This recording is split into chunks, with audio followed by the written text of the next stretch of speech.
Sir, ಪ್ರಮುಖವಾಗಿ ಒಂದು ಕಡೆ ವಿಜೇಂದ್ರ ಅವರು ಟೀಮ್, ಇನ್ನೊಂದು ಕಡೆ ಯತ್ನಾಳ್ ಅವರ ಟೀಮ್ ಅನ್ನುವಂಥದ್ದು ಮಾತು ಬರ್ತಾ ಇದೆ ಸರ್. ಯಾವ ಟೀಮು ಇಲ್ಲರಿ. ಮೊನ್ನೆ ಲೋಕಸಭಾ ಚುನಾವಣೆಯಲ್ಲಿ ಏನಾಗಿದೆ ಕರ್ನಾಟಕ ಬಿ ಜೆ ಪಿಯನ್ನು ಚರ್ಚೆ ಮಾಡಿದ್ದೇವೆ ಅಷ್ಟೇ. ನಾವು ನೋಡ್ರಿ, ಈಗ ಸತ್ಯನೂ ಹೇಳಬೇಕಲ್ಲ, ಮ್ಯಾಗಿನವ್ರಿಗೆ ಗೊತ್ತೇ ಆಗೋದಿಲ್ಲ. ಒನ್ ಸೈಡ್ ರಿಪೋರ್ಟ್ ಹೋಗ್ತಾ ಇತ್ತು ಇಟ್ಟು ದಿವಸ. ಈಗ ಹಂಗಿಲ್ಲ, ಒನ್ ಸೈಡ್ ಹೋಗೋದಿಲ್ಲ. ನಾವು ಇಲ್ಲೊಂದು ದೊಡ್ಡ ಶಕ್ತಿ ಇದೆ ಅನ್ನೋವಂಥದ್ದು ಬೆಳಗಾವಿಯಲ್ಲಿ ಕೂಡಿದ ಮೇಲೆ ಈಗೇನಾರೆ ನಾವು ಸಭೆ ಮಾಡಿದ್ರೆ 100 ಜನ ನಮ್ಮ ಮುಖಂಡರೆಲ್ಲ ಸುಮಾರು 60 MLAದಾಗ 54-55 ML ನಮ್ಮ ಕಡೆನೇ ಇದ್ದಾರೆ. ಯಾರಿಗೂ ಈ ವ್ಯವಸ್ಥೆ ಮುಂದುವರಿದು ಬೇಕಾಗಿಲ್ಲ, ಎಲ್ಲರ ಭಾವನೆ ಇದೆ. ಧೈರ್ಯ ಇಲ್ಲ, ಬರುತ್ತಿದ್ದಿಲ್ಲ. ಈಗ ಅದು ಬೆಳಗಾವಿದಾಗ ಒಂದಿಟ್ಟು ಧೈರ್ಯ ಬಂತು.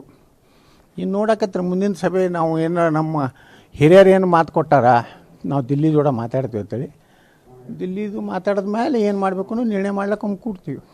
ಕೇಂದ್ರ ನಾಯಕರೇ ಅವ್ರನ್ನ ರಾಜ್ಯಾಧ್ಯಕ್ಷರಾಗಿ ನೇಮಕ ಮಾಡಿದ್ದು. ಕೇಂದ್ರ ನಾಯಕರ ಜೊತೆ ಏನಾದರೂ ಚರ್ಚೆ ಮಾಡಿ ಅವ್ರಿಗೇನಾದ್ರು ದೂರ ಏನಾದ್ರು ಕೊಟ್ರ ಸರ್ ಅನ್ನೋಂಥದ್ದು? ದೂರ ಮತ್ತು ಮೊನ್ನೆ ಸಭೆ ಆಗಿದ್ದು ದೂರ ಕೊಟ್ಟಂಗೆ ಅಲ್ಲ, ಬರೀ ಈಗ ಕಾಗದನಾಗ ಕೊಟ್ಟರೆ ಏನೂ ಉಪಯೋಗ ಆಗೋದಿಲ್ಲತ್ತೆ. ನಮ್ಮ ಸಮಕ್ಷಮ 38 ಜನ ಕುಡಿಸ್ಕೊಂಡು ಮತ್ತು ನಾವು ಮನಸ್ಸು ಬಿಚ್ಚಿ ಮಾತಾಡಿವಿ. ಎದುರಿಗೆ ವಿಜೇಂದ್ರ ಇದ್ರೂ ಮುಲಾಜಿಲ್ಲಾರ್ದೆ ಮಾತಾಡಿವಿ. ನಾನಾಗಲಿ, ಸಿದ್ದೇಶಣ್ಣ ಆಗಲಿ, ನಮ್ಮ ಪ್ರತಾಪ್ ಸಿಂಹ ಆಗಲಿ, ನೀವೆಲ್ಲ ಆಶ್ಚರ್ಯಪಡ್ತೀರಿ. ಅಂಥವು ಎಲ್ಲರೂ ಹೆಚ್ಚೋಟು ಮಂದಿ ನೇರವಾಗಿಯೇ ನಾವು ಹೇಳಿ ನಮ್ಮ ಭಾವನೆ. ಯಾರಿಗೂ ಅಂಜು ಪ್ರಶ್ನೆ ಇಲ್ಲ. ಪಕ್ಷ ಉಳಿಬೇಕು. ಇಂಥವ್ರೇನು ಕಳ್ಳರು ಅದಾರಲ್ಲ, ಭಾಳ ದೊಡ್ಡ ದೊಡ್ಡ ಪೋಸ್ ಕೊಡ್ತಾರಲ್ಲ, ಈ ಕಳ್ಳರದು ಬಣ್ಣ ಬಯಲು ಮಾಡಿ ನಾವು